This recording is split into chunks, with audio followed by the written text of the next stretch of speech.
இன்றைக்கி நம்ம சேனலில் நல்ல காரசாரமாக நாக்கில் உச்சி கொட்டுற அளவுக்கு கார சட்னி எப்படி செய்யலான்னு பார்க்கலாம். அப்போல்லாம் அந்த காலத்துலலாம் கார சட்னி அம்மியில் அரைச்சி தான் செய்வாங்க. அதே மாதிரி தக்காளி சேர்க்காம தான் கார சட்னி அரைப்பாங்க. இப்போல்லாம் எல்லோரும் கார சட்னிக்கு தக்காளி வச்சு அரைக்கிறாங்க. ஆனால் உண்மையான பாட்டி காலத்துலலாம் தக்காளி வைக்காம தான் கார சட்னியை செய்வாங்க. வரமிளகா ஒரு 15 பீஸ் வரமிளகா எடுத்துக்கலாம். வரமிளகாவில் உள்ள காம்பெல்லாம் இது மாதிரி நீக்கிடணும். இது மாதிரி ஒவ்வொரு காம்பெல்லாம் நீக்கிடணும். நீக்கிட்டு வரமிளகாவை ஒரு 5 நிமிஷத்துக்கு தண்ணியில் ஊற வச்சுருங்க. அப்போ தான் அரைக்கிறப்போ உங்களுக்கு நல்லா ஈஸியாக அரைச்சிடலாம். இல்லாட்டி கொஞ்சம் அந்த விதை அம்மியில் அரைக்கிறப்போ கொஞ்சம் நறுக்குன்னு தென்படும். இப்படி நீங்கள் ஊற வச்சு அரைச்சிங்கன்னா ஈஸியாக அரைச்சிடலாம். அதுக்காக தான் தண்ணியில் ஊற வச்சு நம்ம அரைக்கிறோம். எவ்வளோ நம்ம வரமிளகாய் எடுக்கிறோமோ 10 பீஸ் வரமிளகா 15 பீஸ் வரமிளகானா அதுக்கு ஈக்குவலாக பூண்டும் அதுக்கு ஈக்குவலாக போடணும். சேமாக அதுவும் 15 பல் பூண்டு போடணும்.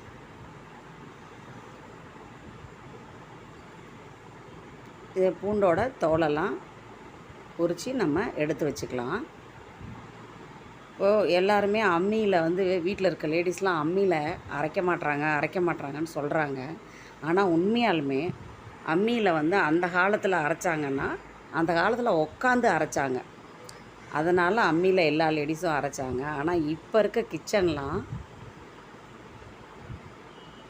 நின்றுக்கிட்டு அரைக்கிறது. அதனால் லேடிஸ் நின்றுக்கிட்டு அரைக்கிறதுக்கு கஷ்டப்படுறாங்க. அவ்வளோதானே தவிர எல்லா வேலைகளும் லேடிஸ் எப்பயுமே செய்வாங்க. அதில் திறமையானவங்க தான். வரமிளகா, கல் உப்பு இதை வச்சு முதல்ல நல்லா மைய அரைச்சிக்கலாம். ஆனால் நீங்கள் பாருங்கள், இந்த அம்மியில் அரைக்கிற டேஸ்ட்டு மட்டும் அது தனி டேஸ்ட்டாக இருக்குங்க உங்களுக்கு. அதுக்கும் நீங்கள் மிக்சியில் அரைக்கிறதுக்கும் நீங்கள் டோட்டல் டிஃப்ரெண்ட்டாக இருக்கும். அதனால தான் அம்மா மாதிரி சாப்பாடு இல்லை, எங்கள் அம்மாச்சி மாதிரி சாப்பாடு இல்லை, எங்கள் பாட்டி செஞ்ச சமையல் இல்லை அப்படின்னு நம்ம வீட்டுக்காரெலாம் சொல்கிறதுக்கு காரணமே அதுதான்.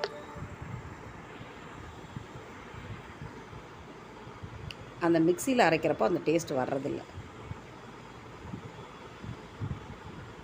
இது மாதிரி அம்மியில் அரைக்கிறப்ப அந்த கல்லும் நம்மளுக்கு உராயிறப்ப அந்த ஒரு தனி டேஸ்ட் கொடுக்கும்.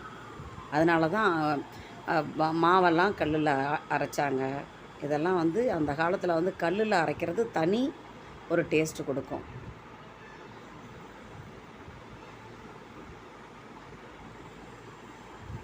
கிச்சனோட அந்த ஸ்டைலை மாற்றினதுனால தான் மக்கள் அம்மியில் அரைக்க மாட்டாங்கன்னு நினைக்கிறேன். உட்காந்து அரைக்கிறதுனா நம்ம எவ்வளோ வேணால் அரைக்கலாம். ஆனால் நின்றுட்டு அரைக்கிறப்பன்றப்ப நம்மளுக்கு கொஞ்சம் கஷ்டமானது தான். அதனால தான் இப்போ உள்ளவங்க அது மாதிரி செய்கிறதில்லைன்னு நினைக்கிறேன். அந்த நம்மளோட வழக்க முறையை மாற்றினதுனால தான் அம்மியில் இப்போ கொஞ்சம் லேடிஸ் அரைக்க மாட்டுறாங்க. இல்லாட்டி லேடிஸ் சமையலெல்லாம் எல்லோரும் திறமையாக தான் பண்ணுவாங்க. நல்ல மைய அந்த விதையெல்லாம் நல்ல மைய நீங்கள் அரைக்கணும்.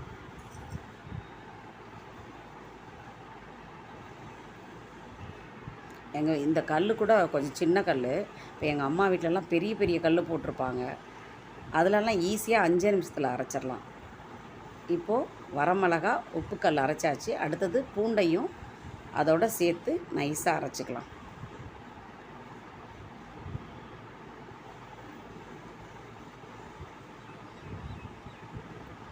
இதுமாதிரி கார சட்னி, அப்புறம் மீன் குழம்பு, இதுக்கெல்லாம் நீங்கள் இது மாதிரி அம்மியில் அரைச்சி செய்கிறது தான் குழம்பும் அவ்வளோ டேஸ்ட்டாக இருக்கும். கொஞ்சம் சிரமம் பார்க்காம அம்மியில் அரைச்சி நம்ம செய்யணும். அதுக்கும் இதுக்கும் ஒரு 1/4 மணி நேரம் வித்தியாசம் தான். அதில் 5 நிமிஷத்தில் அரைச்சிடலாம், இதில் ஒரு 1/4 மணி நேரம் ஆகும். அவ்வளோதான் வித்தியாசம்.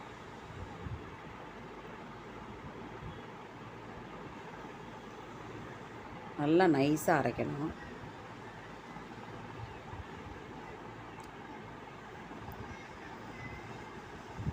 தக்காளியும் வச்சு அரைக்கலாம். ஆனால் தக்காளி தக்காளியை விட புளி தான் ரொம்ப டேஸ்ட்டாக இருக்கும். கொஞ்சம் காரம் கூடுதலாக இருக்கிறதுக்கு நம்ம தாளிக்கிறப்ப நல்லெண்ணெய் சேர்த்து தாளிச்சுக்கலாம். இப்போது நம்ம விரல் சைஸில் ஒரே ஒரு புளி துண்டு சேர்த்து அதையும் சேர்த்து நல்லா மைய அரைச்சிக்கலாம்.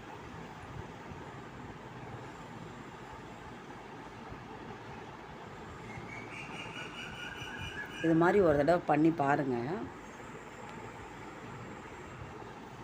புளி, பூண்டு, வரமிளகாய், கல் உப்பு இதெல்லாம் சேர்த்து ஒரு தடவை சட்னி அரைச்சி பாருங்கள். அதோட டேஸ்ட்டே வேறு லெவலாக இருக்கும். வேறு எந்த இதுவுமே உங்களுக்கு தேங்காய் சட்னி, சாம்பார் எதுவுமே தேவையே இல்லை. இந்த ஒரு சட்னியே போதும். 10 இட்லி சாப்பிட சாப்பிட உள்ளே போயிட்டே இருக்கும் நம்மளுக்கு.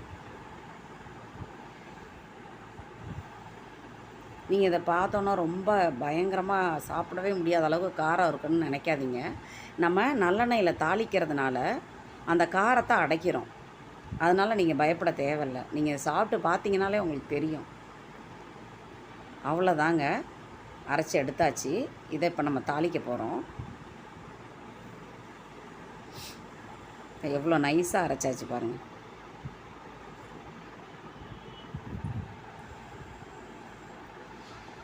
இப்போது நல்லெண்ணெய் ஊற்றிக்கலாம். தேவையான அளவு நல்லெண்ணெய் நல்லா உண்டனவே ஊற்றிக்கோங்க. இதில் கடுகு, உளுந்தம் பருப்பு, கருவேப்பிலை போட்டு தாளிச்சுக்கலாம். அதில் நம்ம அரைச்சி வச்சுருக்க கார சட்னியையும் இதில் போட்டு தாளிச்சுக்கலாம். நம்ம தக்காளி சட்னியில் கொஞ்சம் அந்த மிக்சியில் கழுவுன தண்ணி கொஞ்சம்லாம் சேர்ப்போம். திக்காக இருக்குன்னு கொஞ்சம் தண்ணி சேர்ப்போம். ஆனால் இந்த கார சட்னிக்கு கொஞ்சம் கூட அரைச்சதை அப்படியே தாளிக்கணுமே ஒழிய கொஞ்சம் கூட தண்ணி கலக்கவே கூடாது. நீங்கள் அப்படியே தாளிக்கணும். அதே மாதிரி இந்த தாளிச்ச முடித்து ஃபைனல் வந்து உங்களுக்கு எப்படி எடுக்கணும் அப்படின்னு சில பேத்துக்கு தெரியலன்னா சொல்கிறேன். இது மாதிரி பாருங்கள், உங்களுக்கு தனியாக எண்ணெய் மட்டும், சட்னி தனியாக இருக்கும், எண்ணெய் மட்டும் தனியாக பிரிஞ்சு வரும். உங்களுக்கு தெரியும், பார்த்தாலே தெரியும். எண்ணெய் வந்து தனியாக பிரிஞ்சு தெளிக்கும். அதுதான் ஸ்டேஜ், அதுதான் பதம்.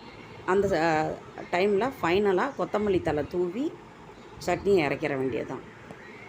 அவ்வளோதாங்க, கார சட்னி ரெடி ஆயிடுச்சு. இந்த வீடியோ பிடிச்சிருந்தா லைக் பண்ணுங்கள், ஷேர் பண்ணுங்கள், கமெண்ட் பண்ணுங்கள், பெல் பட்டனை தட்டுங்க.